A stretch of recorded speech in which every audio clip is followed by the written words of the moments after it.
Pemirsa, proses seleksi penerimaan murid baru (SPMB) akan segera dimulai, khusus untuk tingkat SMA yang menggunakan jalur prestasi. Hasil tes kemampuan akademik atau TKA di SMP akan menjadi salah satu penilaian.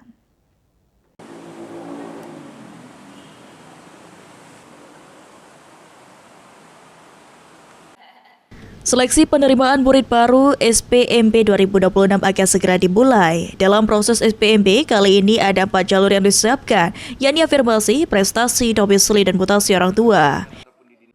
Khusus untuk tingkat SMA untuk jalur prestasi ada salah satu objek penilaian, yakni tes kemampuan akademik atau TKA berdasarkan hasil tes di SMP.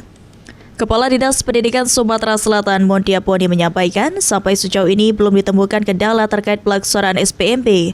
Saat ini terkait judis SPMB telah keluar berdasarkan kesepakatan bersama dan akan segera disosialisasikan. Ya, penyusunan juknis SPMB itu sudah merupakan hasil rapat dari MKKS, Kepala Sekolah, kemudian dari Kementerian Pendidikan juga, dari Dewan Pendidikan, dari analis kebijakan utama dan stakeholder yang terkait dengan pendidikan.